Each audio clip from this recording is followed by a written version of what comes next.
ਸਿੱਖ ਕੌਮ ਨੂੰ ਦਸਤਾਰ ਦੇ ਨਾਲ ਹੀ ਸ਼ਹਾਦਤ ਦੀ ਰਿਵਾਇਤ ਇਸ ਦੇ ਗੁਰੂ ਨੇ ਵਿਰਾਸਤ ਵਿੱਚ ਦਿੱਤੀ ਹੈ ਤੇ ਇਸੇ ਹੀ ਗੁਰੂ ਕੇ ਸਿੰਘਾਂ ਨੇ ਆਪਣੀ ਸਿੱਖੀ ਕੇਸਾਂ ਸਵਾਸਾਂ ਸੰਗ ਨਿਭਾਉਣ ਲਈ ਆਪਣੀਆਂ ਜਾਨਾਂ ਤਾਂ ਵਾਰ ਦਿੱਤੀਆਂ, ਪਰ ਗੁਰੂ ਦੀ ਦਿੱਤੀ ਹੋਈ ਸਿੱਖੀ ਦੇ ਅਸੂਲਾਂ ਉੱਪਰ ਸਮਝੌਤਾ ਨਾ ਕੀਤਾ।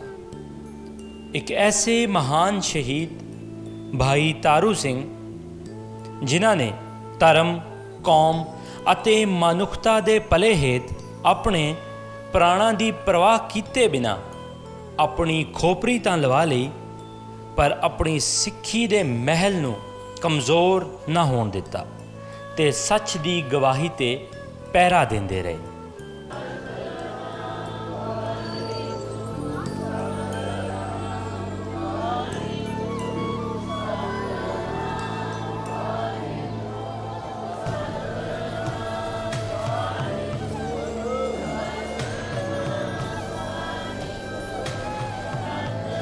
ਭਾਈ ਤਾਰੂ ਸਿੰਘ ਜੀ ਦਾ ਜਨਮ ਪਿਤਾ ਜੋਤ ਸਿੰਘ ਜੀ ਦੇ ਘਰ ਮਾਤਾ ਧਰਮ ਕੌਰ ਜੀ ਦੇ ਕੁੱਖੋਂ 4 ਅਕਤੂਬਰ 1721 ਨੂੰ ਪਿੰਡ ਫੂਲਾ, ਜ਼ਿਲ੍ਹਾ ਕਸੂਰ, ਮੌਜੂਦਾ ਅੰਮ੍ਰਿਤਸਰ ਵਿਖੇ ਹੋਇਆ।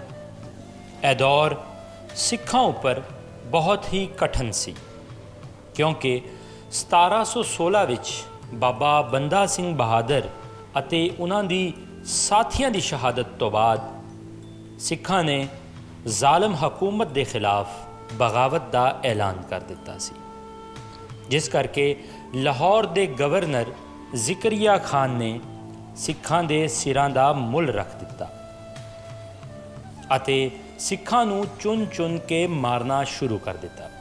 ਮੌਕੇ ਦੀ ਨਜ਼ਾਕਤ ਨੂੰ ਸਮਝਦਿਆਂ ਹੋਇਆਂ ਸਿੱਖਾਂ ਨੇ ਜੰਗਲਾਂ ਵਿੱਚ ਬਸੇਰਾ ਕਰ ਲਿਆ।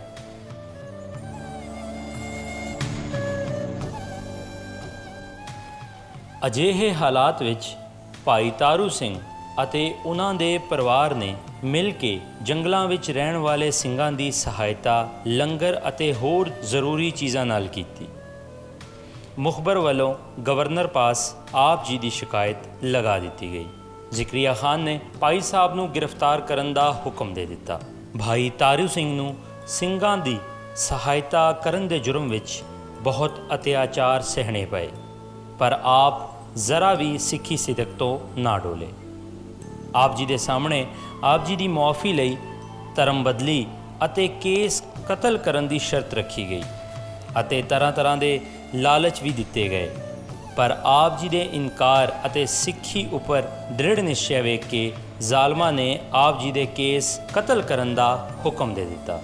ਪਰ ਜਦੋਂ ਭਾਈ ਸਾਹਿਬ ਦੇ ਕੇਸ ਕਤਲ ਕਰਨ ਦੇ ਸਾਰੇ ਵਸੀਲੇ ਨਾਕਾਮ ਹੋਏ ਤਾਂ ਜ਼ਿਕਰੀਆ ਖਾਨ ਨੇ ਭਾਈ ਤਾਰੂ ਸਿੰਘ ਜੀ ਦੀ ਖੋਪੜੀ ਉਤਾਰਨ ਦਾ ਹੁਕਮ ਦੇ ਦਿੱਤਾ।